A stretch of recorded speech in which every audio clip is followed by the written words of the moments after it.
अस्सलाम वालेकुम, आप देख रहे हैं सियासत टीवी। कौमी खुनाई में आप सबके इस्तकबाल है। मैं मोहम्मद सिद्दीक। सबसे पहले सुर्खियों पर एक नज़र डालते हैं। अल-फलाह यूनिवर्सिटी के खिलाफ घेरा तंग, ईडी ने मारे छापे। हरियाणा क्राइम ब्रांच के डीजीपी भी पहुंचे जांच के लिए अल-फलाह यूनिवर्सिटी। लालकिला धमाका मामले में एनआईए ने एक और कश्मीरी को किया गिरफ्तार, पूछताछ जारी। दिल्ली धमाके के कसूरवारों को सख्त सजा दी जाए, लेकिन बेगुनाहों को शक की निगाह से न देखा जाए, उमर अब्दुल्ला का रद्द-ए-अमल। इलेक्शन कमीशन और नरेंद्र मोदी पूरे मुल्क में एक बड़ी साजिश के तहत करा रहे हैं एसआईआर, शफाफियत पर उठाए सवाल। दिल्ली एनसीआर कोहर की जद में, यूपी बिहार में शदीद सर्दी। दिल्ली में फिर बम धमकी, सीआरपीएफ के स्कूलों में भेजे गए ईमेल, तुलबा और औलिया तुलबा में खौफ का माहौल। नाज़रीन, ये थी सुर्खियां। अब खबरों में तफसील पेश है। एनफोर्समेंट डायरेक्टरेट ने दिल्ली लालकिला धमाके के मामले में अल-फलाह यूनिवर्सिटी में मुबैना मनी लॉन्ड्रिंग की तहक़ीक़ात शुरू कर दी हैं। जहां मुलजिमान मुलाजिम थे या तालीम हासिल कर रहे थे।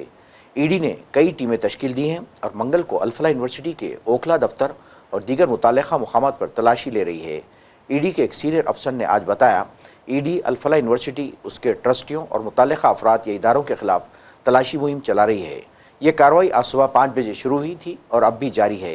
ईडी की यह कार्रवाई दिल्ली क्राइम ब्रांच और हरियाणा पुलिस की जानिब से दर्ज की गई एफआईआर की बुनियाद पर की जा रही है, जिसमें अल-फलाह यूनिवर्सिटी पर माली बदगुमानियों में मुलविस होने का इल्ज़ाम लगाया गया है। इस दौरान हरियाणा के क्राइम ब्रांच के डीजीपी ने भी जाँच के सिलसिले में अल-फलाह यूनिवर्सिटी का दौरा किया। उधर कौमी तहक़ीक़ाती एजेंसी एनआईए ने श्रीनगर कश्मीर से एक और शख्स बिलाल वानी उर्फ दानिश को हिरासत में ले लिया। एनआईए का कहना है कि दानिश काजी गंडा अनंतनाग का शहरी है और इसने लालकिला हमले के लिए तकनीकी मदद फराहम की थी। एनसी का यह भी दावा है कि उसने ड्रोन्स को असली शक्ल देकर हमलों में इस्तेमाल करने के मकसद से इन हमलावरों को फराहम किया था। दानिश को गुज़िश्ता रोज़ हिरासत में लिया गया था। आज पटियाला कोर्ट में पेश कर दिया गया। दानिश को सख्त तरीन सिक्योरिटी में दिल्ली लाया गया। इस दौरान खबर मिली कि अल-फलाह यूनिवर्सिटी के कोई 200 तुलबा के साथ पूछताछ की गई। लाल किले में दहशतगर्दाना हमले के बाद आला तालीम याफ्ता नौजवानों के इस नए मॉडल से मुतासिर होने के हवाले से पुलिस और एजेंसियां जांच कर रही हैं। जम्मू कश्मीर के वज़ीर आला उमर अब्दुल्ला का कहना है कि नौगाम पुलिस स्टेशन में हुए हादिसाती धमाके की तहक़ीक़ात जारी हैं और इस धमाके की वजह से जो मुत्तसिल वाक़े मकानों को नुकसान हुआ है, इनको भी मुआवजा दिया जाएगा। इन्होंने कहा कि मैंने वज़ीर आला कॉन्फ्रेंस में ये भी बात कही कि जम्मू कश्मीर, ख़ास तौर पर कश्मीर के हर मुसलमान को शक की निगाह से न देखा जाए। जो दिल्ली के धमाके के कसूरवार हैं, इनको सख्त सज़ा दी जाए, लेकिन बेगुनाहों को इस दायरे में न लाया जाए। नौगाम धमाके के बारे में इन्होंने कहा कि इसकी तहक़ीक़ात जारी हैं, लेकिन अफसोस की बात है कि इस हादसे में कई लोग जान बहक हुए हैं, जिनमें पुलिस, FSL के अहलकार, सिविल इंतज़ामिया के अहलकार और एक दर्जी शामिल है। यह हादसा क्यों हुआ, कैसे हुआ, तहक़ीक़ात शुरू की गई हैं। उनका कहना था कि ऐसा नहीं होना चाहिए था। इतनी मकदार में ये मवाद यहाँ लाया गया, किन हालात में लाया गया, किन हालात में इसको रखा गया, किन हालात में इससे निपटा गया। आहिस्ता आहिस्ता इन तमाम सवालों के जवाब हासिल होंगे। केरला और राजस्थान में BLO के ज़रिए खुदकशी किए जाने का दर्दनाक मामला सामने आया है। इस सिलसिले में कांग्रेस ने इलेक्शन कमीशन के साथ वज़ीर-ए-आज़म मोदी को भी हदफ़ तनक़ीद बनाया। कांग्रेस का कहना है कि SIR से मुंसलिक BLO अलग अलग रियासतों में खुदकशी कर रहे हैं क्योंकि उन्हें दबाव का सामना करना पड़ा है। कांग्रेस ने एक हिंदी खबर का तराशा सोशल मीडिया प्लेटफॉर्म X पर शेयर किया, जिसका उन्वान है वोटर लिस्ट रिवीजन। केरला और राजस्थान में BLO ने खुदकशी की। घर वाले होले काम का दबाव था और 12 रियासतों में अब तक 49 करोड़ फॉर्म तकसीम किए गए। ये तराशा पेश करने के साथ कांग्रेस ने अपनी पोस्ट में लिखा है, इलेक्शन कमिश्नर और मोदी साजिश के तहत पूरे मुल्क में SIR कराने में मसरूफ़ हैं। बिहार असेंबली चुनाव के नताइज के बाद प्रशांत किशोर ने पहली बार प्रेस कॉन्फ्रेंस करते हुए अपनी गलती तस्लीम कर ली है। उनका कहना था कि जन स्वराज ने अवाम को अपनी बात बताने में नाकाम रहा है और इस नाकामी की वो पूरी तरह से जिम्मेदारी अपने सर लेते हैं। एक दिन का सामूहिक उपवास रखेंगे। मैं खुद विद्यारवा गांधी आश्रम विद्यारवा में रहूंगा। 24 घंटे का एक उपवास रखेंगे। गलती हम लोगों से हुई होगी, कमी रही होगी, लेकिन हम लोगों ने कोई गुनाह नहीं किया। गलती हो सकती है, गुनाह नहीं है। वोट नहीं मिलना गुनाह नहीं है। मैं बिहार की जनता के सामने अपने साथियों के साथ बिल्कुल सर उठा के ये कह सकता हूं कि हम लोगों ने गुनाह नहीं किया है। जिस बिहार में पिछले 30-35 साल से सिर्फ जाति की राजनीति हुई है, वहां पर इस समाज में जातियों का जहर फैलाने का गुनाह नहीं किया है। हम लोगों ने बिहार में हिंदू मुस्लिम की राजनीति नहीं की है, लोगों को धर्म के नाम पर बांटने का गुनाह नहीं किया है। हम लोगों ने बिहार की गरीब जनता को, भोले भाले लोगों को पैसा देकर उनका वोट खरीदने का गुनाह नहीं किया है। जिन लोगों ने ये गुनाह किया होगा, अगर वो आज जीत भी गए हैं तो उनको उसका हिसाब देना ही पड़ेगा। वो आज दे या कल दे, वो होगा ही होगा। मैं पिछले 2.5-3 सालों में अपने वक्तव्यों में अक्सर महाभारत के चक्रव्यूह की, अभिमन्यु के वध की कहानी सुनाता रहा हूं। जिस धर्म युद्ध की बात हम लोग करते हैं, पांडवों के साथ स्वयं भगवान थे, स्वयं भगवान कृष्ण थे, फिर भी अभिमन्यु को घेर कर छल से मार दिया गया। लेकिन उसके आगे की भी एक कथा भी है कि अभिमन्यु को मार दिया गया, लेकिन उससे महाभारत नहीं जीता गया। महाभारत जीता तो अंत में वही जो सही रास्ते पर था, जो धर्म के साथ था। तो आप निश्चित जानिए कि जीत तो जंग स्वराज की ही होगी। आज जरूर धक्का लगा है और उसके लिए जो कुछ भी कमी है उसको सुधारा जाएगा और उतनी ही ताकत से फिर खड़े होंगे। अगर आप ये कुछ लोग ये सोच रहे हैं कि मैं बिहार छोड़ दूंगा, तो आपका ये भ्रम है। अंग्रेजी में एक फ्रेज है, you are not defeated till you quit. जब तक आप छोड़ेंगे नहीं तब तक आप हार नहीं सकते हैं। तो प्रशांत किशोर की और जन सुराज में मेरे साथ जुड़े मुल्क के कई हिस्सों में सर्दी ने पूरी शिद्दत के साथ अपनी तेवर दिखाना शुरू कर दिए हैं। शुमाली हिंदुस्तान इस वक्त शदीद सर्दी, कोहर और ठिठुरती हुई हवाओं के असर में है। नवंबर के तीसरे हफ्ते में दाखिल होते मौसम ने अचानक करवट ली और दर्जे हरारत में वाज़ेह कमी दर्ज की गई। दिल्ली, एनसीआर, उत्तर प्रदेश, बिहार और झारखंड में सर्दी की शिद्दत बढ़ गई है, जबकि पहाड़ी इलाकों में बर्फबारी और जुनूब में बारिश ने सूरत-ए-हाल मज़ीद पेचीदा कर दी है। सुबह और रात के औक़ात में चलने वाली तेज़ और खुश्क हवाएं लोगों के लिए मुश्किलात बढ़ा रही हैं। राजधानी दिल्ली में ज़्यादा से ज़्यादा दर्जे हरारत तकरीबन 26 डिग्री और कम से कम दर्जे हरारत 10 डिग्री सेंटीग्रेड रहने का इम्कान है, जबकि मुतादिद इलाकों में सुबह के वक्त कोहर छाया रहा, जिससे ट्रैफिक की रफ्तार भी मुतासिर हुई। मगरबी दिल्ली के द्वारका और प्रशांत विहार में वाक़ सीआरपीएफ के 2 स्कूलों को मंगल को ईमेल के जरिए बम की धमकियां मौसूल हुईं। साकित कोट, रोहनी कोट और पटियाला हाउस कोट को भी धमकी आमेज पैगाम भेजे गए। इत्तला मिलते ही दिल्ली पुलिस, बम स्क्वाड और डाग स्क्वाड की टीमें फौरी तौर पर तमाम मकामात पर पहुंच गईं और जांच की, लेकिन कोई मशकूक चीज़ नहीं मिली। ज़राए का कहना है कि ये ईमेल जैश ए मोहम्मद दहशतगर्द तंजीम के नाम से भेजा गया था, जिसके बाद सिक्योरिटी एजेंसियों को पूरे शहर में चौकसी बढ़ा दी। धमकी के बाद पुलिस ने चेकिंग और इलाके की निगरानी बढ़ा दी। दोनों मकामात की तलाशी के बाद कोई मशकूक मवाद नहीं मिला। तफ्तीशी एजेंसियां ईमेल के मकामात, सर्वर हेड्स और तकनीकी पैरामीटर्स की जांच कर रहे हैं, ताकि ये मालूम किया जा सके कि यह ख़तरा हकीकी है या शरारत।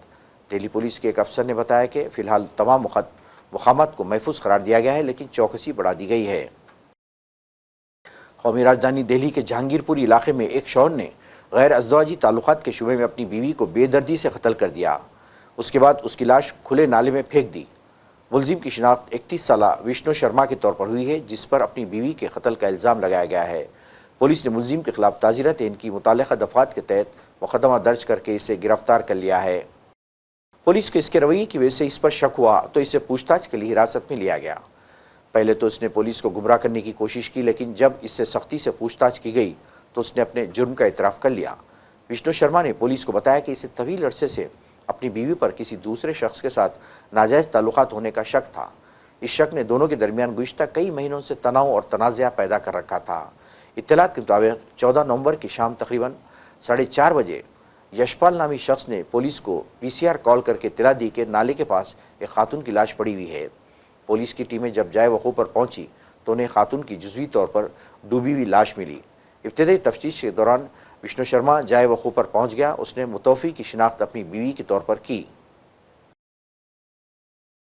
पुलिस की तफ्तीश में यह भी मालूम हुआ कि मुलजिम आदतन मुजरिम था।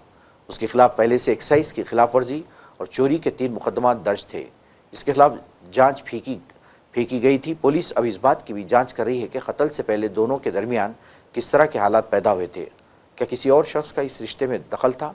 फिलहाल विष्णु को गिरफ्तार करके मजीद कानूनी कार्रवाई कर दी गई है। जहांगीरपुरी का वाक़या इस खतरनाक सच्चाई को उजागर करता है कि शक और बदएतमादी जब जुर्म की शक्ल इख्तियार कर लेती है तो इसका नतीजा अक्सर मौत की सूरत में निकलता है। उदयपुर में फिल्म डायरेक्टर विक्रम भट्ट के खिलाफ एक FIR दर्ज की गई है। शिकायत कुरिंदे का इल्ज़ाम है कि इन्होंने विक्रम भट्ट की कंपनी के साथ अपनी मरहुमा बीवी की याद में फिल्में और डॉक्यूमेंट्री बनाने का मुआहदा किया था। इसके लिए अदायगी भी की गई थी। मुआहदे के तहत 4 फिल्में बनाई जानी थी, लेकिन पुलिस के मुताबिक ना तो कोई प्रोजेक्ट वक्त पर मुकम्मल हुआ और ना ही 2 फिल्मों में मुनासिब क्रेडिट दिया गया। सबसे ज़्यादा बजट वाली फिल्म तो शुरू ही नहीं हुई। SP योगेश गोयल ने तस्दीक की है कि तहक़ीक़ात जारी है और क़ानूनी कार्रवाई की जाएगी। उनके ये आरोप हैं कि उनके द्वारा अपनी स्वर्गीय पत्नी की मेमोरी में और कुछ और डॉक्यूमेंट्री और कुछ और मूवीज़ निर्माण के लिए बॉम्बे में विक्रम भट्ट की कोई कंपनी है, उनसे कुछ एग्रीमेंट्स किए थे।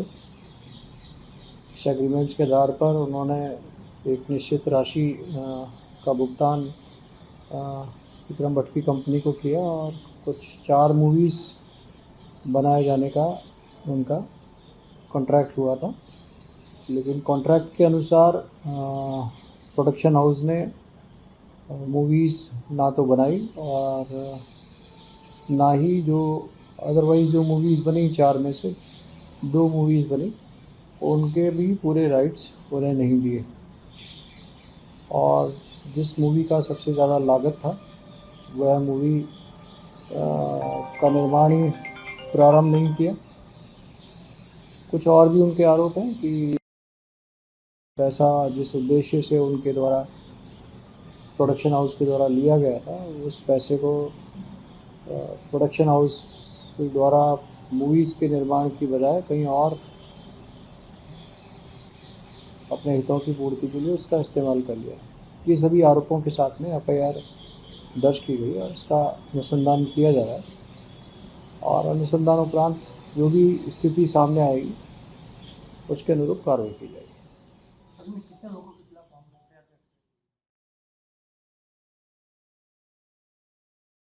उधर फिल्मसाज हिदायतकार विक्रम भट्ट ने इस FIR पर रद्दअमल जाहिर करते हुए इन इल्ज़ामात को मुस्तरद कर दिया है। विक्रम भट्ट का कहना है कि वो उदयपुर के इन लोगों को जानते तक नहीं हैं।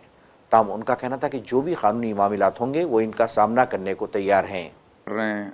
उनके बेटे की, इंद्र कुमार के बेटे की, फिर कंबोजा नाम की कोई फिल्म कर रहे हैं। तो इतनी सारी फिल्में कर रहे हैं। तो मुझे लगता है कि ये जो है ना, जो मैंने उनको जो बजट्स दिए थे वो मैं अपनी फिल्म में पहले ग्रीन स्क्रीन पे शूट किया करता था। तो वो चाहते थे कि नहीं आप रियल में करिए, ऐसा करिए, वैसा करिए, तो बजट ऊपर चला जाएगा। लेकिन मुझे लगता है ये स्टार्ट कहाँ हुआ कि हम लोग तुमको मेरी कसम जो उनकी फिल्म थी उसके प्रीमियर के लिए उदयपुर गए थे जब, और ये संडे की बात है और फ्राइडे पिक्चर की रिलीज़ थी। तब मुझे पता चला कि उनका IPO आ रहा है और उनके IPO के अंडर आप ये फिल्म रिलीज़ नहीं कर सकते because it is for personal promotion, और वो सेबी रूल्स के अगेंस्ट है। तो मैंने कहा तो मैं कैसे हटूँ, तो फ्राइडे तो पिक्चर रिलीज़ है। तो उन्होंने अपना जो IPO है वो पुश कर दिया, और ये बात हर न्यूज़पेपर में आई है, आप कोई भी गूगल कर सकता है that Indira IVF IPO pushed because of the film। अब उसके बाद हम एक फिल्म बना रहे थे विराट ठीक ठाक ही चल रही थी। अब अगर मैंने आपको बेवकूफ़ बनाया है तो आप मेरे साथ तीसरी फिल्म क्यों बना रहे हैं, जबकि भट्ट साहब की भी फिल्म बन गई है।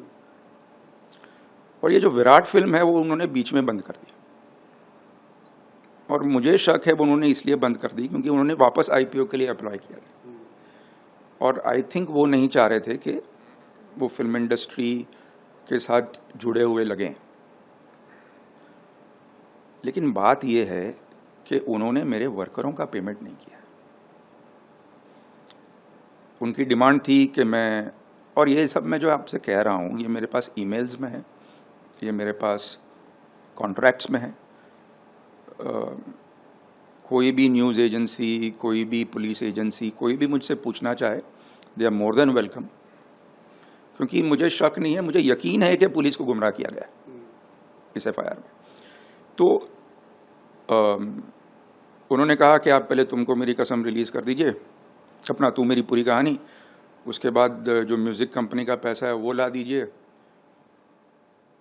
उसके बाद में वर्कर का पेमेंट। तो ये कॉन्ट्रैक्ट है मेरे पास जो उन्होंने और मैंने साइन किया